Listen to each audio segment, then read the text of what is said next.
Mr. Speaker, Yes. please allow me to execute my point, then you can guide.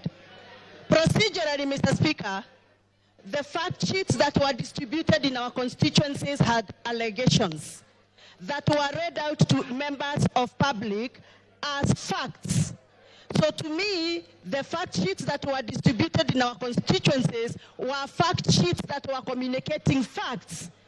But from where I come from, Mr. Speaker, what was typed in those papers was not factual and needed to be interrogated. And I'm glad that the Deputy President is appearing in an hour's time here to come and clear the air.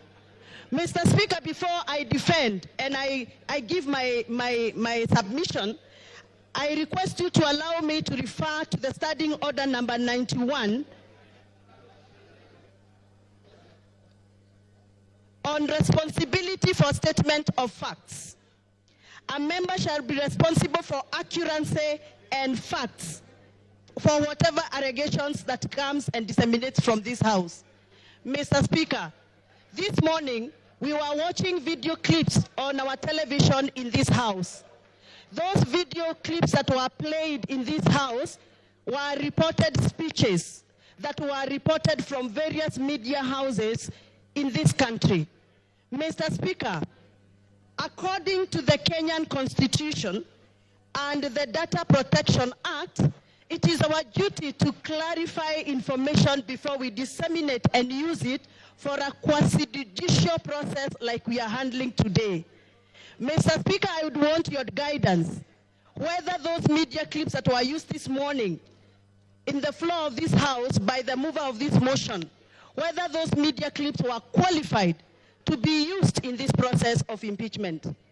Mr. Speaker, my other issue is I will be glad that the mover of this motion clarifies that the allegation around the corruption issues on procurement matters have been taken through the right areas of Auditor General so that we can have fact to discuss this afternoon.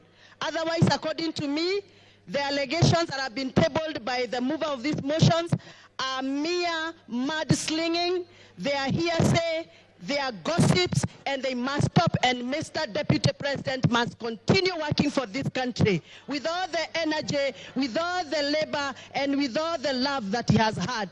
And those that feels that Mr. Deputy President has been biased into Mount Kenya politics, please forgive us, but we must tell you, everybody has their home.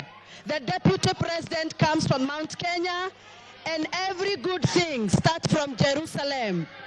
Even Jesus had to start his good work from Jerusalem. We are the Jerusalem. We shall continue allowing the Deputy President to do the work he's been doing in Mount Kenya, even as he tries and attempts to work in other parts of this country.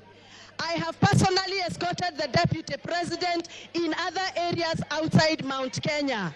I know Mr. Deputy President has tried. It is barely 2 years before Mr. Deputy President continues with this work. Please allow him space to work.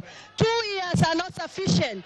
Even for the members in this House know very well, they have also not been able to do what they promised their voters during campaigns. We are all elected members here, and we know we made pledges, and 2 years are not sufficient for anybody to use that as a basis to judge anybody on the performance.